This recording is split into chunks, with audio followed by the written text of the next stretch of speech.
Esto es Conversaciones que Nutren, una iniciativa de Persan Pharma.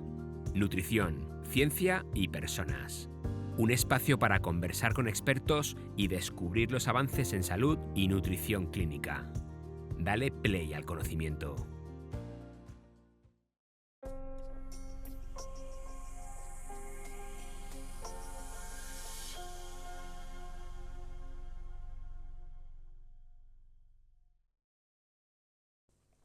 Bienvenidos a un nuevo capítulo de Conversaciones que Nutren, el podcast que acerca la nutrición clínica, la ciencia, a las personas. Hoy nos acompaña un médico que entiende el envejecimiento desde una mirada profundamente humana. El doctor Sánchez Jurado es especialista en geriatría, con más de 25 años de experiencia cuidando a personas mayores. Es médico, doctor en medicina y geriatra de vocación.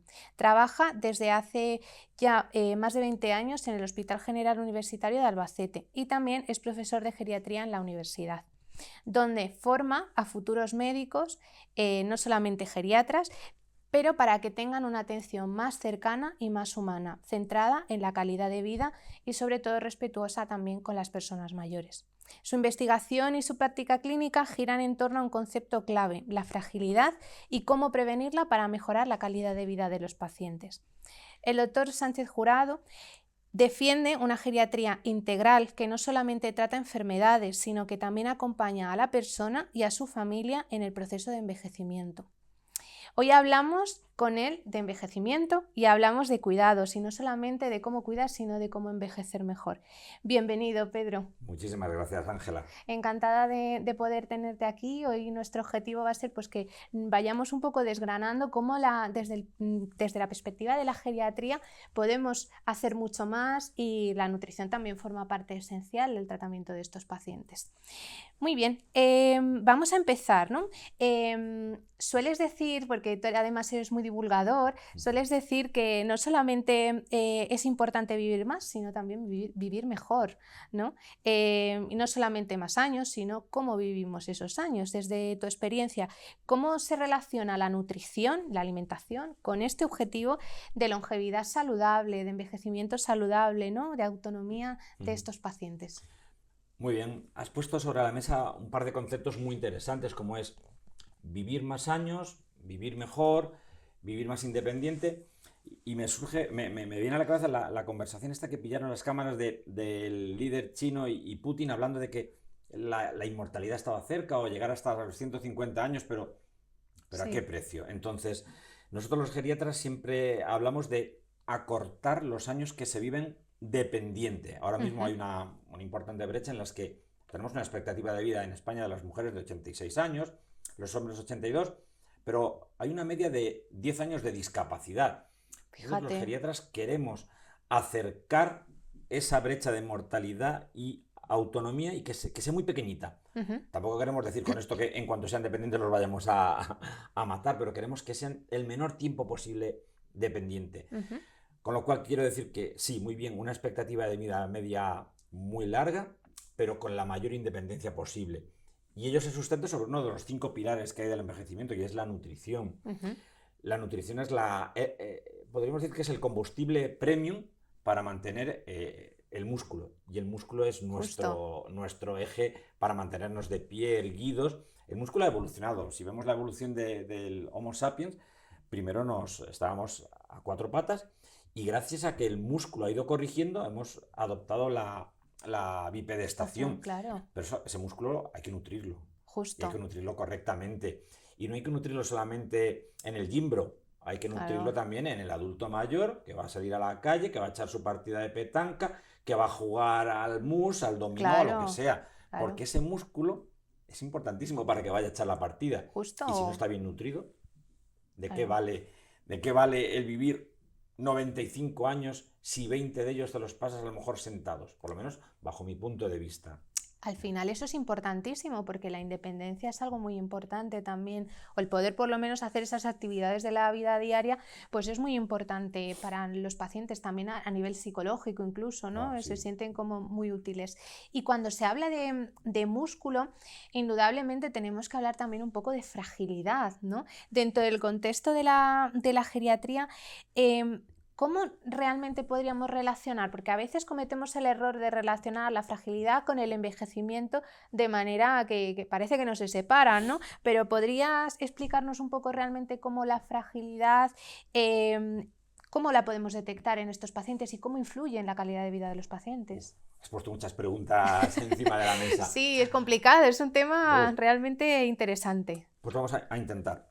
Lo primero, el concepto de fragilidad, y tú lo has dicho, soy doctor en medicina y mi tesis era sobre la fragilidad, pero conforme pasa el tiempo me di cuenta que el término fragilidad, a lo mejor habría que cambiarlo porque se está mal utilizando. Este paciente es frágil, Justo. no lo opero. Este paciente es frágil, no le pongo un stent. Este paciente es frágil. Y el problema lo tenemos los geriatras, que creamos el concepto, pero no lo hemos explicado bien. La fragilidad es una entidad clínica. La fragilidad tiene sus criterios y no se puede pervertir pensando que frágil es como el cristal de Bohemia o un papel de seda, Sí, ¿no? que se va a romper. Exactamente, no. La fragilidad tiene sus criterios acuñados por Linda Fried en los años 90, donde tiene que haber una pérdida de peso, tiene que haber una debilidad, tiene que haber una baja actividad física, tiene que haber una pérdida de fuerza y tiene que haber una disminución de la velocidad de la marcha. Y hasta que no se cumplen 3 de esos criterios no podemos hablar de fragilidad. Entonces, desde la geriatría deberíamos, perdonen por evangelizar sobre lo que es la fragilidad, para que no se pervierta el término y podamos decirle a otros especialistas que no manejan tanto el término de fragilidad qué es, para que puedan detectarla precozmente o para que de verdad cuando un paciente frágil vaya a ir a quirófano, vaya a recibir un tratamiento quimioterápico, sepan que es frágil y consulten con geriatría. Oye, mira, tenemos un paciente frágil, ¿qué tenemos que hacer para? Pues mira, empezamos con ejercicio, nutrición, apoyo psicológico, patatín, patatán, pero tenemos que explicar lo que es la fragilidad. Y esos cinco ítems que te he dicho es fundamental para diagnosticarla. Y al final es complicado porque yo por lo menos muchas veces leyendo papers es como el criterio de exclusión, ¿no? Y no debería de ser así, sino una entidad clínica con su tratamiento, con su abordaje y tener en cuenta el papel del geriatra. Lo has dicho muy bien, con su tratamiento. La fragilidad es reversible. Y no hay tantos pacientes frágiles como en principio pueda aparecer cuando decimos es frágil. De hecho, en mi tesis creo que salía en la comunidad, en Albacete, una prevalencia del 18-20% de personas frágiles mayores de 70 años. Si le damos la vuelta, el 80% no son frágiles. Es decir, tenemos más gente mayor de 70 años no frágil que frágiles. Y lo que tú has dicho tiene tratamiento y es reversible. Y es por lo que tenemos que luchar. Cuando ya la fragilidad es irreversible, los mismos geriatras lo ponemos, fragilidad irreversible. Pero si la detectamos precozmente, eso es reversible, con nutrición, ejercicio y distintas, que a lo mejor lo hablamos a lo largo del podcast. Claro, y esto es muy importante, ¿no? Porque cuando hablamos de la valoración integral, ¿no? En geriatría, hablamos de que combinamos muchas cosas, ¿no? Físicas, cognitivas, funcionales, nutricionales. ¿Cómo lo hacéis vosotros en la práctica? La valoración geriátrica integral, que podría parecer una tontería, es nuestro Da Vinci, nuestro robot, nuestro superpoder. Nuestra superherramienta. Exacto. Y es que le serviría a muchos profesionales. Nosotros tenemos muchos pilares de la valoración geriátrica, pero podríamos basarlo en la función, donde valoramos las actividades básicas de la vida diaria, que son las que nos permiten nuestro autocuidado, ducharnos, vestirnos, afeitarnos, lavarnos los dientes. Sí. Luego están las actividades instrumentales de la vida diaria, que son las que nos permiten vivir en nuestro entorno, llamar por teléfono, cocinar, conducir, coger un medio de transporte. Y luego están las avanzadas, que son las que nos permiten mantener nuestro rol social, ir a echar la partida, quedar con amigos, con amigas, ir al club de lectura. Valoración funcional, donde también metemos la velocidad de la marcha. Importantísima, que me imagino que hablaremos más. Sí. Luego tenemos la valoración cognitivo-afectiva. Ahí es donde tenemos que saber si el paciente no tiene deterioro cognitivo, tiene una demencia, tiene una alteración afectiva, tiene una alteración del sueño. Luego tenemos la valoración social, lo cual es importantísimo, saber en qué entorno vive esa persona. Si vive sola, acompañada, si tiene una soledad deseada, una soledad no deseada, si vive en residencia, si tiene un apoyo social.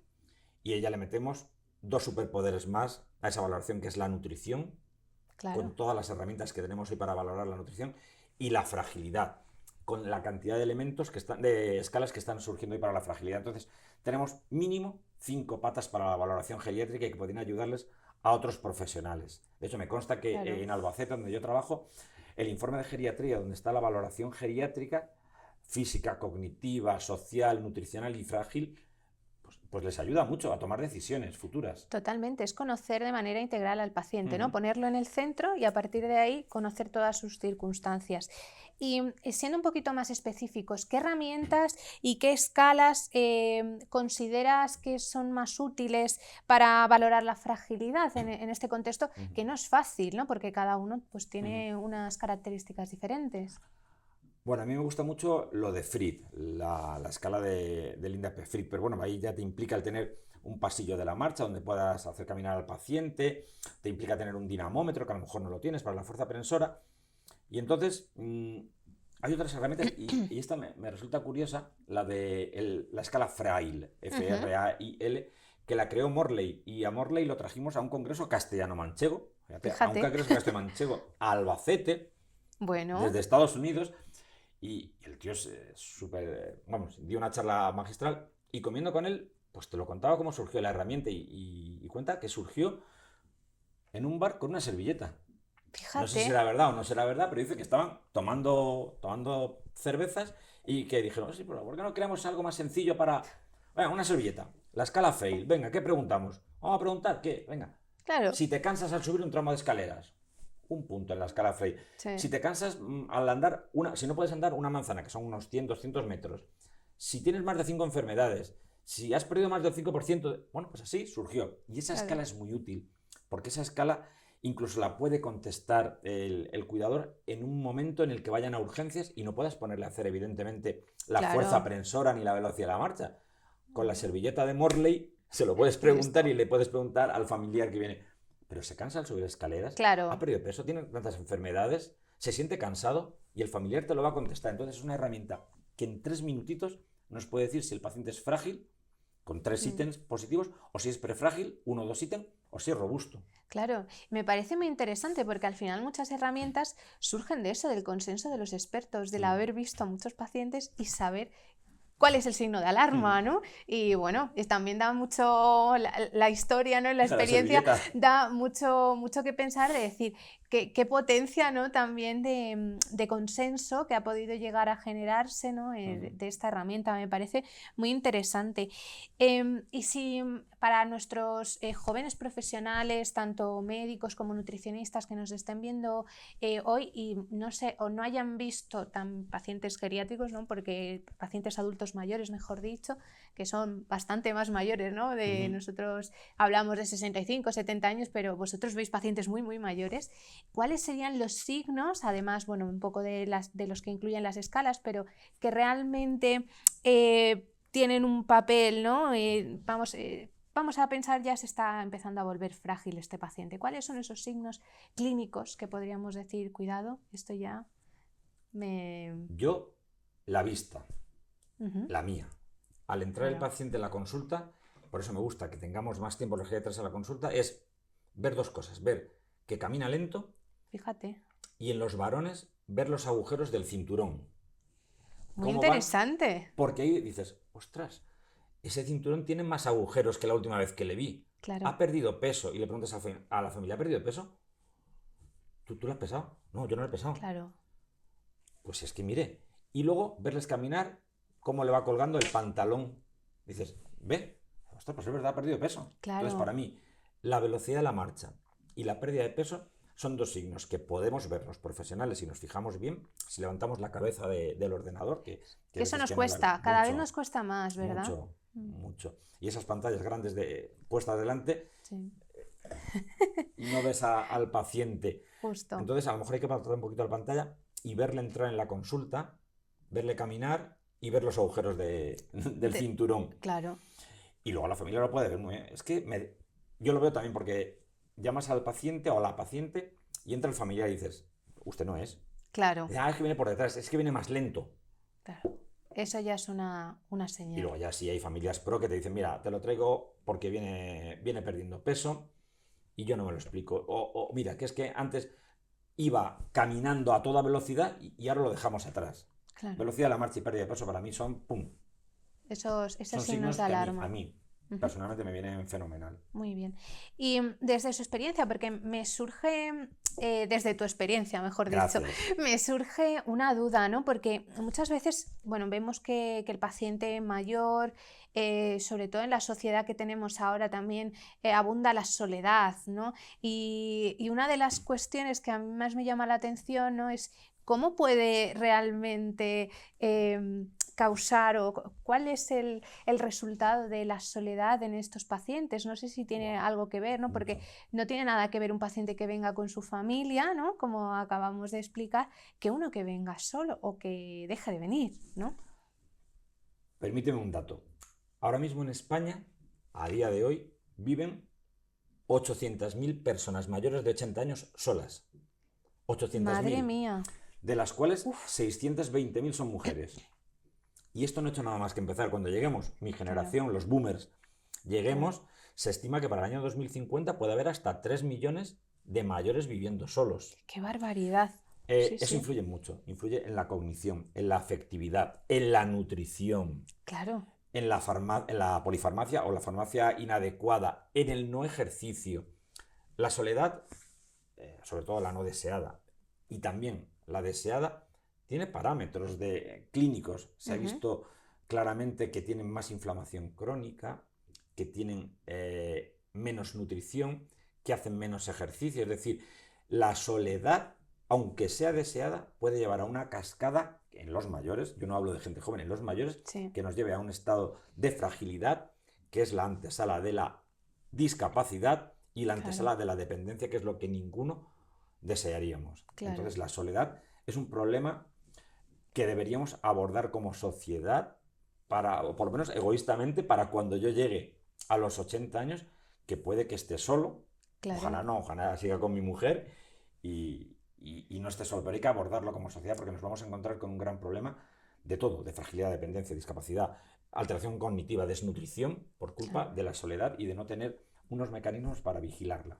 Justo, y al final es que todo está interrelacionado, porque un paciente, pues, si ya a nosotros como jóvenes no nos cuesta, si estamos solos en casa, qué pereza, me tengo que hacer la comida. Exacto. Imaginemos cuando ya tenemos unos cuantos años más encima y todavía eso se puede agudizar más, ¿no? Y llegamos a la cena de el vaso de leche todas las noches. Claro. O el yogur todas las noches. Claro. O el piquito de pan con un poquito de jamón todas las noches. Entonces empobrecemos la nutrición. Claro. Porque no tenemos la motivación de cocinar para más personas, hombres, mujeres o lo que sea. No tenemos esa motivación. Entonces la soledad y la desnutrición a veces van de la mano. Claro.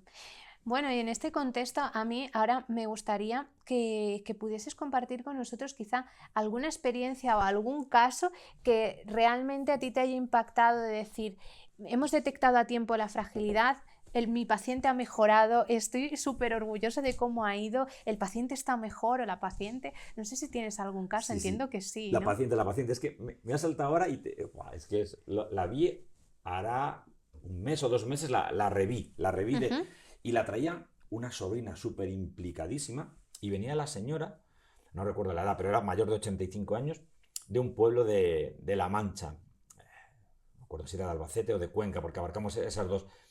Y la sobrina la traía porque dice, mira, mi tía, desde que se ha muerto mi tío, mírala, es que no es la misma. Ella era una lagartija, iba por el pueblo, pum, pum, pum, pum. Haciendo de todo, Haciendo ¿no? de todo. Sí. Hacía las rosquillas, hacía tal, hacía cual, pum, pum, pum, pum, pum. Y desde que se ha muerto mi tío, mírala cómo está. Ha perdido peso, mi tía no era así. Claro, bueno, ya pues, no reconocía, pues ¿no? Cumplía todos los criterios de fragilidad. Pero los cumplía desde hace muy poco, porque esa sobrina, Ole, se preocupó, en vez de decir, es mi tía, ya pasa, se preocupó, voy a llevarla al geriatra. Los 5 criterios de fragilidad. Estaba cansada, había perdido peso, menos velocidad de la marcha, porque era una lagartija por el pueblo, ya no lo era, no tenía fuerza cuando ella había llevado los cántaros llenos de agua. Sí. Pues nada, intervenimos desde el punto de vista afectivo, porque tenía una clara depresión después de la muerte del marido. Se hizo intervención nutricional. En principio no hizo falta suplementos porque se pactó con la sobrina y con ella que iba alguien a llevarle comida o alguien iba a ir a cocinar con ella. Bueno, pues, incentivar, ¿no? Que ese momento fuese importante también, ¿no? Pues yo creo que me pasé con la mujer. ¿Sí? Porque ahora cuando el otro día me la trajo la sobrina, venía la mujer, era la mujer la que había obligado a la sobrina a decir, Fíjate, mira, me vas a llevar otra vez al médico que me puso el tratamiento. para que vea cómo he Para que mejorado. vea cómo me... Dice la sobrina, yo no veía necesidad pero ella quería venir. Y la Sí, mujer estaba agradecidísima. qué Y bueno. lo que me llamó la atención, que es lo que me ha hecho gracia y quedarme con el caso, es que la mujer ahora era una lagartija y ella decía, pero es que yo a mí a las 4 de la tarde el cuerpo me pide TikTok. Que se había hecho adicta al TikTok. Pero que no es broma ni es ninguna cosa que me haya inventado. Qué bueno. Dice, a las 4 a mí, lo decía, Claro. el cuerpo me pide TikTok. Claro, de tantas cosas que ha hecho durante el día, ya le pide descanso, estar tranquilita en su sofá. Claro, le decía la sobrina, dice, mira, Pedro, pero es que no solo se lo pide a las 4 de la tarde, que es que por la noche se va a la cama con el móvil, con el TikTok. Se ha hecho adicta al TikTok. Bueno, fantástico bueno. el ejemplo. Y fue un ejemplo por un cuadro depresivo, por el fallecimiento de su esposo, entró en fragilidad que por suerte se revirtió con nutrición, fármacos correctos que se han podido retirar Muy y bien. ejercicio porque la mujer volvió a ir a las actividades de su pueblo. Me parece un ejemplo francamente bonito porque no siempre pasa eso, ¿no? Y un No, poco en el hilo de lo que veníamos comentando y que este ha sido un caso de éxito, sabemos que la fragilidad se asocia, por ejemplo, con más hospitalizaciones, con caídas. ¿Cómo, desde el punto de vista del paciente que ves tú en la consulta, cómo se retroalimentan todos estos procesos? hospitalización caída o caída hospitalización o fragilidad hospitalización o hospitalización fragilidad. Ya no diría un círculo vicioso, diría que es un algoritmo de TikTok. Ujú, total. Entonces, el paciente frágil está demostrado que tiene más riesgo de hospitalización, tiene más riesgo de caídas, tiene más riesgo de desnutrición. Pero si nos vamos a un paciente que está robusto y se hospitaliza, esa hospitalización, si no se trata bien al paciente, va a derivar en una fragilidad. Por Total. eso yo creo que desde los servicios de geriatría, un paciente que ingresa y es robusto, hay que poner 50.000 ojos, porque hay que decir, este tío o esta tía se tiene que ir de aquí del hospital conforme entró, Sí, o conforme estaba 24 horas de entrar, caminando, conduciendo, haciendo esas funcional, cosas. claro. Y caídas. La caída puede predisponer a fragilidad si no intervenimos. Está claro que el 50% de los mayores se caen, Ujú, pero también está claro que el 50% de las caídas se pueden prevenir. Y para ello están los programas de ejercicio, los programas de nutrición, los programas de estimulación. claro. Entonces, es ya no un círculo, sino pa. Fragilidad. Como tenga fragilidad, me puedo caer, puedo hospitalizarme. Venga, voy a intentar no tener fragilidad. Y Claro. nosotros, nos ha hospitalizado una persona de 90 años, independiente para todo. No es frágil. Claro. Venga, rápidamente llamamos a todo el equipo multidisciplinar para ponernos en marcha y que esa persona salga robusta del hospital, porque no nos engañemos, un hospital es un medio hostil Lo para es. un paciente mayor, es un medio hostil. Lo es. Entonces, los geriatras tenemos que intentar que eso no sea así. Y para ello nos ayudamos de nutricionistas, terapeutas ocupacionales, fisioterapeutas, trabajadora social, doctores en ciencias del deporte. Claro, al final cada uno aporta desde su especialidad una visión y un granito de arena para el bien de ese paciente. Y ya no hemos hablado del deterioro cognitivo, pero al final va relacionadísimo también con hospitalización, con fragilidad, ¿no? Con Sí. caídas. Deterioro cognitivo. Hay habría que desmentir otro mito. Todos los mayores pierden la cabeza. No. Vuelvo No. a los porcentajes de antes. En torno a los 85 años, el 30% de los pacientes tienen demencia. Démosle la vuelta. El 70% no tienen demencia. Justo. Puede tener a lo mejor un enlentecimiento en las funciones cognitivas, pero ya lo tengo yo con 55 años, pero no me repercute en mi vida. Entonces, Justo. la demencia es cuando ya repercute en tu vida. Por lo tanto, tenemos un 70% de mayores que no tienen demencia con 85 años. Y con esa gente nos tenemos también que volcar para retrasar el máximo la posible aparición de deterioro cognitivo y para que no entren en fragilidad. Y con el 30% que tiene demencia, ya que por ahora, hoy por hoy, a 23 de enero del 2026 todavía no podemos curar la demencia, tenemos que intentar que ese paciente se mantenga independiente el mayor tiempo posible para sus actividades básicas de la vida diaria, que haga ejercicio, que se nutra correctamente, porque la demencia y la desnutrición también se pueden asociar. Claro. Y en ello importa mucho el entorno social, por eso la evaluación social es tan importante también en geriatría. Claro, y me parece muy interesante porque al final los pacientes mayores, ¿no? En general tenemos una idea de que son pacientes que toman muchísimos fármacos, que tienen muchísimas enfermedades, ¿no? Realmente esta inflamación, por ejemplo, de bajo grado, continuada a lo largo del tiempo, ¿cómo se asocia también a todo esto, ¿no? A la fragilidad? ¿Hay realmente una relación entre ello? Total. Hay una elevación de interleuquina 6, por ejemplo, o de TNF en los pacientes más frágiles. Y esa inflamación de bajo grado tenemos que tratarla. No vamos a ponerles anti-TNFs, Claro. pero es curioso, el músculo disminuye la inflamación de bajo grado. Un buen músculo la disminuye. Al músculo hay que alimentarlo, como le hemos dicho, Justo. con nutrición. Entonces está súper relacionada la inflamación de bajo grado con la fragilidad, si no la revertimos. La polifarmacia. Bueno, ahora cada vez tendemos a hablar más de polifarmacia inadecuada. La ristra de medicamentos que llevan los pacientes puede ser útil o inútil. Puedes tomar solo 3 medicamentos, pero que no valgan para nada y que te estén perjudicando, o tomar 10 medicamentos que vas uno por uno, chequeando y dices, ostras, es que no se lo puedo quitar. Es que está tomando una empagliflozina para su insuficiencia cardíaca con una fiebre deprimida. Claro. No se lo puedo quitar. Un beta bloqueante, joder, es que claro, tiene una fibrilación auricular, no se lo puedo quitar. Entonces, hablaríamos más de polifarmacia inadecuada. Y por eso yo creo que los geriatras estamos obligados, y yo creo que lo hacemos, a revisar fármaco por fármaco la utilidad o la inutilidad de ese medicamento para poderlo quitar. Porque la polifarmacia nos puede llevar a una cascada de caídas, deterioro cognitivo, disfagia, desnutrición. Claro. Porque hay fármacos que quitan el apetito. Hay fármacos que producen náuseas. Sí. Hay fármacos que parkinsonizan y hace que ese paciente no pueda hacer ejercicio o no pueda alcanzar a coger su batido, su comida o lo que sea. Entonces la polifarmacia también hay que revisarla. Y las comorbilidades, claro que pueden precipitar la fragilidad, pero una hipertensión arterial bien controlada, que no es la misma las cifras tensionales que tiene que tener un paciente de 50 años que un paciente de 82 años prefrágil. Claro. Una diabetes mellitus bien controlada, perfecto. Una insuficiencia cardíaca bien controlada, que sí, que las comorbilidades muchas veces no vamos a poder evitarlas, pero sí controlarlas. Y para ello tenemos que tener un buen programa de cribado de todas las patologías crónicas y monitorizarlas bien.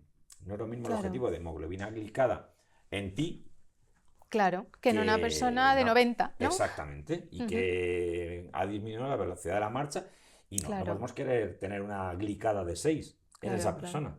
Claro. Entonces hay que saberse bien. La nueva guía de la ADA, por ejemplo, de 2026, donde nos lo cuenta. Claro, y cada vez estamos viendo que no se puede comparar también un paciente que es mayor de 70 a quizá uno de 90, ¿no? También hay diferencias, entiendo, y eso pues también debemos de tenerlo en cuenta. Nosotros los geriatras decimos que no hay nada más distinto de una persona de 85 años que otra persona de 85 años. Claro, fíjate. Es que no es lo mismo. Es así. Que tú te vas con tus amigas o con tus amigos y seguramente compartáis más o menos velocidad de la marcha, fuerza, batería, ¿verdad? Pero es que mi madre tiene 88 años y no tiene nada que ver con su hermana mayor que tiene 95 años. Claro. La de 95 años está mejor. Fíjate. Desde el punto de vista funcional y cognitivo. Entonces, cada mayor es independiente, es único y hay que personalizar las actitudes que hay que tomar con esa persona. Es muy interesante y me parece que va muy bien hilado, ¿no? en la línea también de las intervenciones nutricionales, que cada vez hablamos de que cada paciente pues, es un mundo y que cada uno tiene su tratamiento ideal, ¿no? Que no todos son ideales para cada paciente, ¿no? Desde su visión clínica y también que ya hemos podido saber, ¿no? Desde su visión humana. Desde el punto de vista, ya centrándonos sobre todo en el ámbito de la nutrición, ¿qué plan de intervención o qué debería de tener un plan de intervención nutricional para que se pudiese adaptar a esos pacientes, ¿no? A las características del paciente adulto mayor?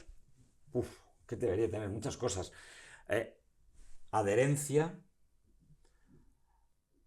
y propósito.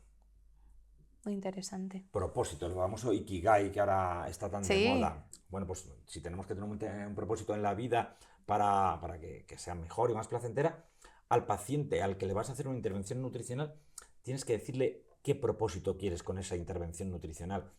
Porque tú le puedes poner una dieta estupenda, le puedes poner unos batidos súper estupendos, pero si ese paciente no le ve el propósito, a lo mejor no se toma ni el batido ni se toma el filete, ni toma el pescado. Pero si tú dices, mira, el propósito que yo tengo con este plan de nutrición es que tú puedas seguir yendo al cuarto de baño, afeitándote, duchándote solo y no te tengas que ir a una residencia a vivir con tus hijos o a quedarte en tu casa solo.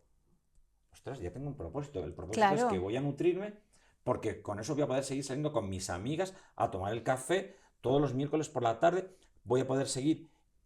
Ostras, gracias. Claro. Gracias, me has dado un propósito para nutrirme bien. Ujú.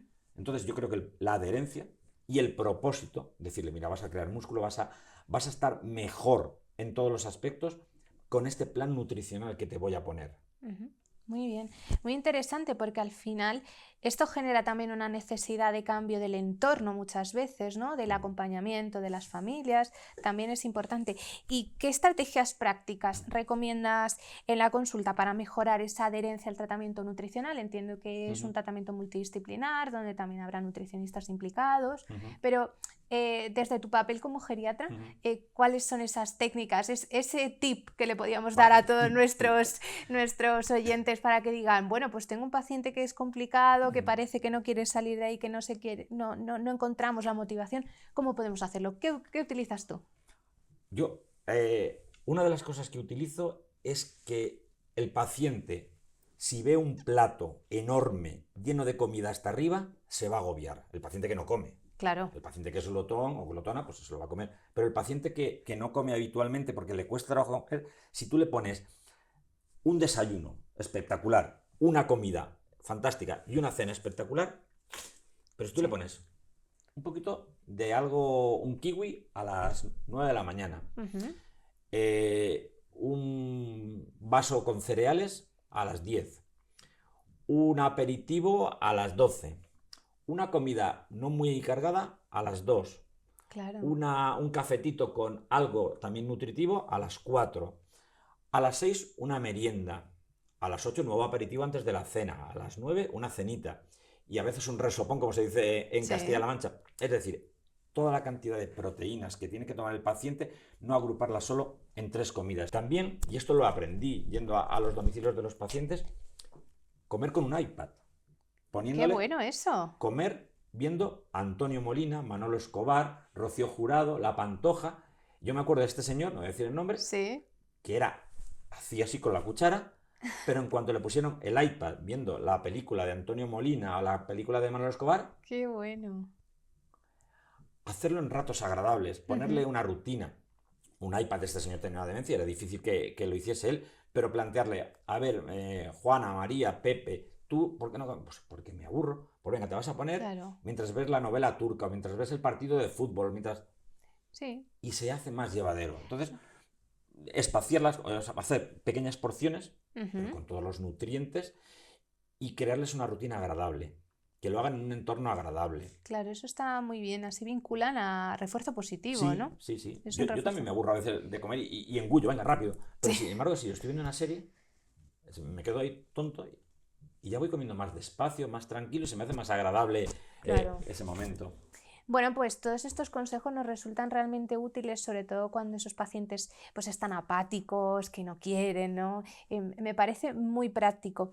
Y desde otro punto de vista, quizá nuestros oyentes estén diciendo, bueno, pero ahora ya sé que el papel del geriatra es muy importante, cuando necesito llamar o cuando necesito hacer esa interconsulta o informarme o compartir, por ejemplo, conocimiento con ellos, pero ¿cómo en tu hospital os unís tanto pues enfermería, otros servicios, dietistas, nutricionistas? ¿Cómo lo hacéis para trabajar en conjunto?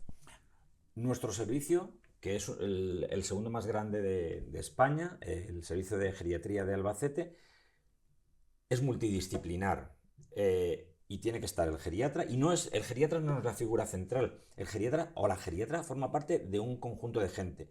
Geriatra, enfermera, terapeuta ocupacional, fisioterapeuta, entrenador personal, que es en ciencias del deporte, trabajadora social, auxiliar. Y de hecho las sesiones que tenemos los miércoles en concreto es una sesión en la que acuden todos estos profesionales y se ponen en común los aspectos de los pacientes que están ingresados. la nutricionista cuenta cómo está, el terapeuta ocupacional nos dice, mira, estoy avanzando en cómo maneja los cubiertos para que pueda seguir comiendo.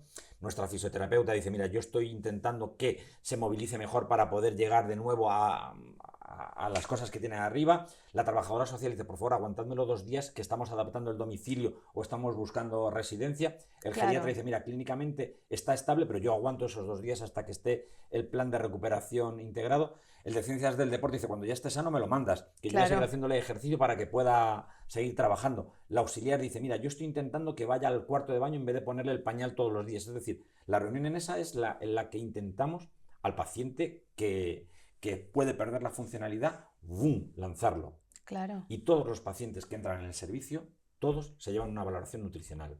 ¡Qué maravilla! Tenemos una nutricionista que todos se llevan una valoración nutricional. Todos. Y eso yo creo que es un salto de calidad en el informe ver valoración nutricional. Y hecha por una nutricionista. Claro. No hecha por un geriatra que puede saber más o menos. Una nutricionista, ¡pum! Es que eso es muy importante y da mucho valor, ¿no? Porque también imagino, ¿no? Al tener esas reuniones ya vas conociendo al paciente. Entiendo, vosotros sois los que más estáis en contacto junto con la enfermera, pero ya el entrenador cuando le llega al paciente ya le conoce, ya sabe un poco cuál es la situación y eso es muy importante, no viene y no tienes ni idea ni de por dónde empezar.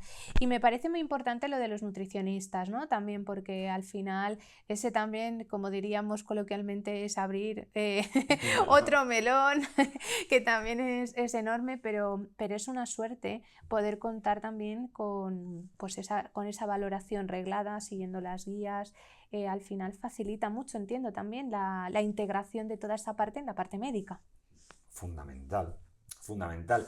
Yo ya no entiendo, y eso que a veces hemos tenido periodos de no tener nutricionista, yo ya no entiendo que un paciente que yo tenga ingresado no lo haya valorado una o un nutricionista. Yo ya cada día se nos hace más difícil a todos los geriatras. Y a lo mejor eso también a nosotros nos empobrece porque tenemos que pensar menos, pero es que para mí es muy cómodo que ingrese una paciente o un paciente y yo le diga, Marta, ¿puedes ir a valorar? Claro. Y me diga, Marta, no, ya la he valorado. Cuando he visto que ha ingresado ya está valorada. Y te dice, esto es lo que tiene que tener de alimentación, estas son las proteínas que tienes que ponerle, este es el espesante que tiene que llevar, esta mujer tiene que comer de esta manera. Ya te lo he dicho. Claro. Entonces es fundamental. Yo ya no lo entiendo. Claro. Pero hay que poner en contexto a lo mejor a la gente. Por ejemplo, 2 comunidades autónomas de signos políticos completamente distintos, Andalucía y Asturias. No contemplan la figura del nutricionista en el sistema sanitario. Alucinante. Claro. Castilla-La Mancha, donde yo trabajo, se aprobó la figura de la nutricionista o del nutricionista en abril del 2025.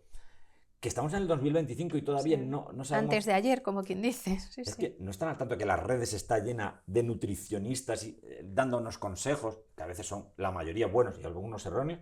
O sea, es que en la sanidad pública debería estar el nutricionista, la nutricionista como una figura central. Y yo, claro, la geriatría la entiendo como eso, como que el nutricionista tiene que estar conmigo. Claro, al final es una colaboración, ¿no? Yo creo que es de todos los tipos de pacientes que hemos ido hablando en estos últimos capítulos, quizá el paciente adulto mayor es el que necesita todavía más ese engranaje, ¿no? Y esa consolidación de ese trabajo en equipo. Y eso es muy importante. Yo creo que sí. La geriatría se tiene que entender como algo multidisciplinar.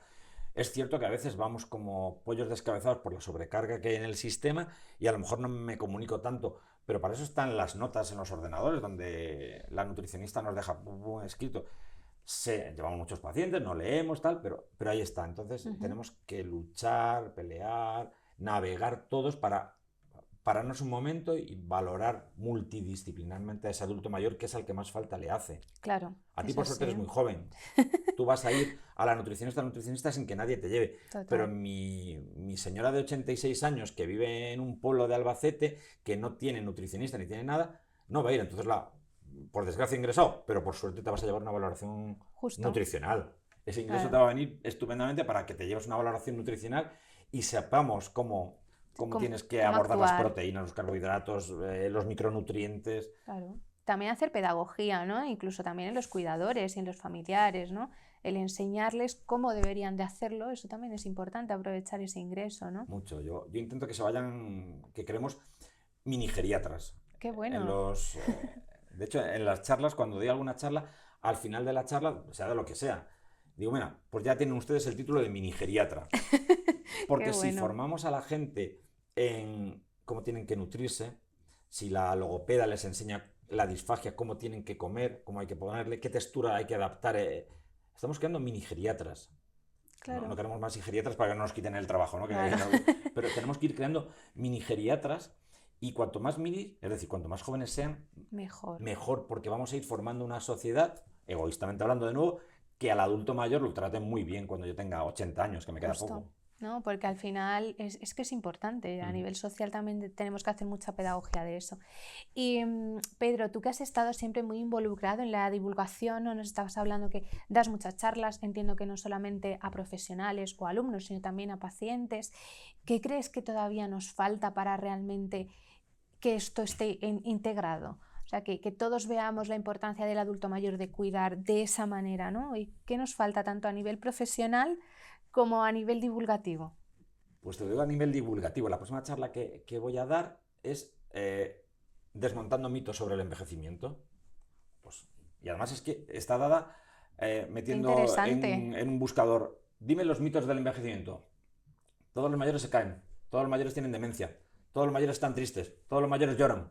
Justo, y a partir fíjate, de ahí estoy mito por mito buscando bibliografía y donde pone la prevalencia de la depresión, que no es más allá del 16%, ¿eh? O sea, que no todos los mayores están tristes. La prevalencia de la demencia, la prevalencia de las caídas, la prevalencia de la fragilidad, la prevalencia de la desnutrición, para desmontar esos mitos que en la sociedad está. Como es mayor, se tiene que caer. Como es mayor, no tiene que comer. Asumimos como es mayor, que es un mal, ¿no? Entonces, de ser mayor. Y no, el envejecimiento es una etapa que ojalá sea inevitable, es decir, porque si no, es que algo ha pasado antes. Que algo ha pasado antes, sí. Y entonces tenemos que formarnos todos, porque tú, Jorge, ojalá lleguemos a mayores. Claro. Lleguemos a ese envejecimiento, y si estamos formados sabiendo que nos tenemos que nutrir bien, que tenemos que hacer ejercicio, que tenemos que dormir bien, que tenemos que disminuir nuestro estrés, que ya está visto como una de las cosas de envejecimiento insaludable.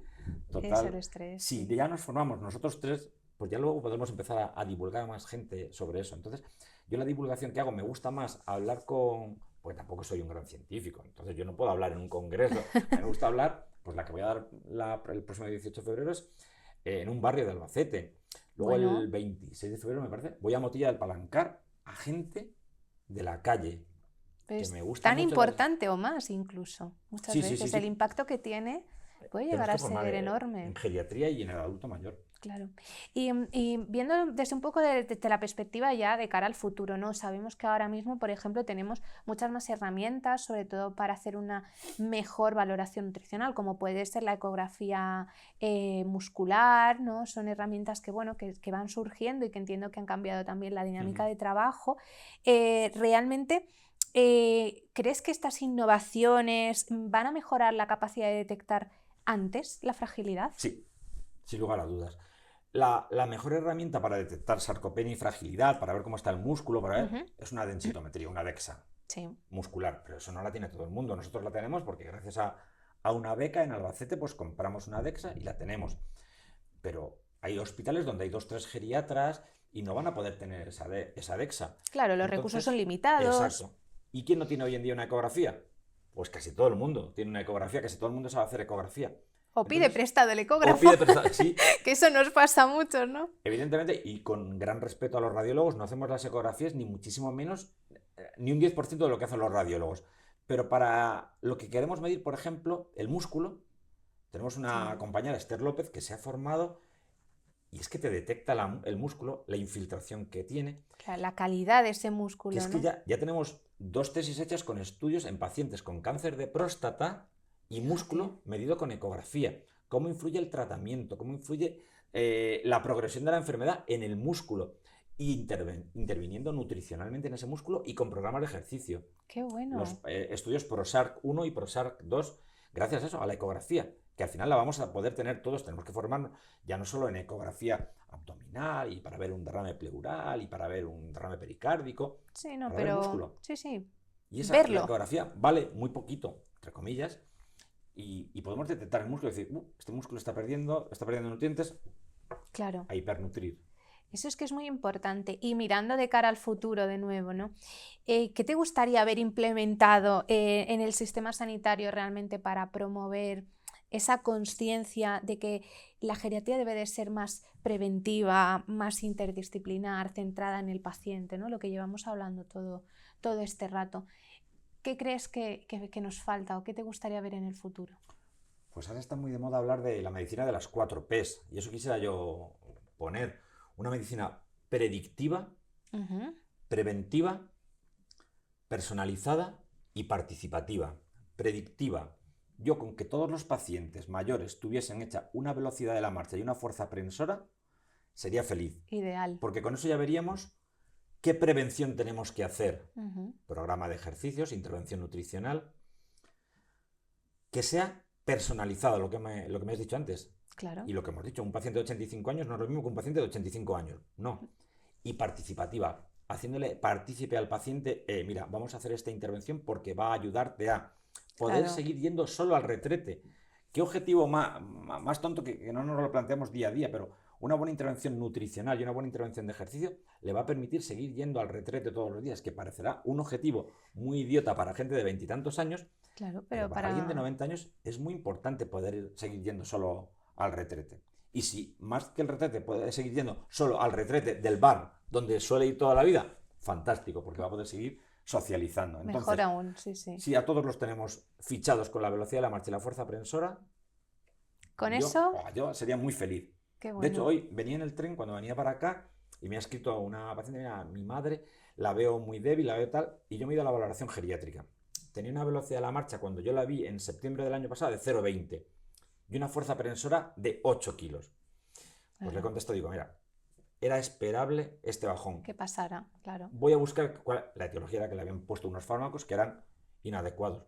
Los hemos retirado y la semana que viene te contestaré si ha mejorado. ¡Qué bueno! Y ha vuelto a mantener esa baja velocidad de la marcha y esa baja fuerza prehensora, pero no se ha hecho dependiente. Claro. Entonces, yo al ver esas dos medidas, no he mirado ni la edad de la paciente. He mirado 0,20 de velocidad de la marcha, 8 de fuerza prehensora. Digo, qué mal está. Y luego lo importante que es establecer objetivos para cada uno, ¿no? Un poco en esa misma línea. No todos debemos de tener los mismos objetivos, mucho menos en un paciente de adulto mayor. Muy bien. Bueno, me parece que ha sido súper interesante porque creo que podríamos seguir hablando muchísimo y quizá en próximos episodios podamos ir desgranando un poquito más, si cabe, ¿no? Todo este tema que es realmente complejo, pero si pudiese transmitir un único mensaje a todos esos médicos jóvenes, esos nutricionistas que están trabajando en unidades especializadas de adulto mayor o en residencias o en servicios de geriatría, que están empezando su carrera o MIR, ¿no? Un MIR que no sabe muy bien qué elegir, ¿qué le diríamos, ¿no? ¿Cuál sería el mensaje clave con respecto a la fragilidad, a la intervención nutricional, a esa valoración integral del paciente? A las y los nutricionistas les diría, chicos, chicas, hay nutrición más allá del deporte. Muy buena esa, sí. Vamos a llegar una marea, un silver tsunami, como se llama, de gente, que ahora yo tengo 55, gente que vamos a llegar a los 80 años y que no vamos a querer comer ultraprocesados, ni vamos a querer comer, sino que vamos a ir a un nutricionista. Entonces, chicos, chicas, los mayores existen y vamos a existir más. Es un campo de trabajo, de conocimiento y de investigación muy importante. No solo están los deportistas, estamos los mayores.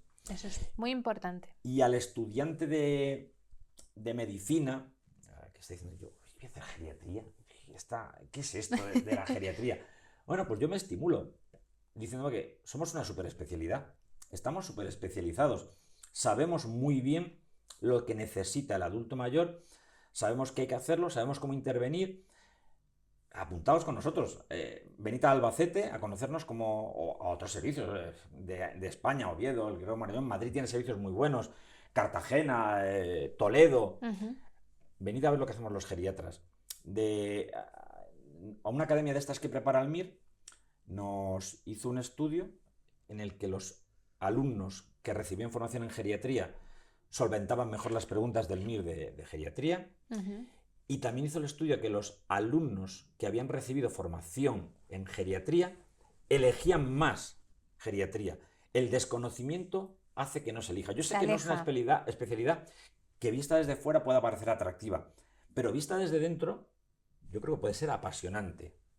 puede ser apasionante. Lo es, y así lo expresas. Además, yo creo que eso es muy importante, ¿no? El dar una oportunidad para conocer una especialidad que es, vamos, muy amplia y muy bonita. Y para terminar, ¿cómo definiríamos ahora ya, después de haber hablado y haber tocado casi todas las ramas, en poquitas palabras, ¿no? Lo que es cuidar bien a una persona mayor? Desde una perspectiva, desde la fragilidad, desde la nutrición, ¿cómo podríamos definir qué es cuidar bien? Mantenerla autónoma. Mantenerla autónoma. Supervisar y no sobreproteger. En un congreso nacional que organizamos en Albacete, hicimos que nuestros residentes, estudiantes, preguntasen a sus mayores qué era lo que más les preocupaba de ser viejos o ser mayores. Y era la dependencia. Qué importante Entonces, es eso. cuidar bien a un mayor es mantenerlo independiente el mayor tiempo posible. Yo, de hecho, cuando llegan a la consulta y tengo tiempo, porque a veces no siempre se tiene tiempo, les digo a la familia, no le toquen. Que se quite el abrigo ella o él, que se siente él solo. Cuando se va, van a hacer así con la manga, digo, déjalo, que lo haga él. Mantenerle independiente. Cuidar bien a un mayor es mantenerlo autónomo. Y si eso implica pelearse para que haga ejercicio, bien hecho está. Si eso implica pelearse para que se nutra correctamente, pues ahí estamos, peleándonos. No nos peleamos con nuestros hijos para que coman menos bollería industrial y que coman el brócoli y tal. ¿Por qué no lo vamos a hacer también con los mayores? Claro Nunca que es tarde para empezar a nutrirse bien y nunca es tarde para empezar a hacer ejercicio. Qué bueno. Pues con eso nos quedamos, la verdad, ha sido muy interesante. Muchísimas gracias por su colaboración. Creo que hemos aprendido muchísimo de esa perspectiva y de hecho hemos experimentado también, ¿no?, lo que decíamos al principio, esa visión tan humana que tienes de tu profesión y de tu especialidad, y agradecemos muchísimo. Ya sabéis, a todos los que queráis ir a rotar al hospital, estáis súper invitados a que podáis explorar, ¿no?, estas nuevas vías, y agradecer mucho el tiempo y que nos vemos en otros capítulos ampliando un poquito más la información del adulto mayor. A todos vosotros, si os ha gustado el capítulo, compartidlo con vuestros compañeros, con vuestros colegas, y nos seguimos escuchando en los próximos capítulos de Conversaciones que Nutren.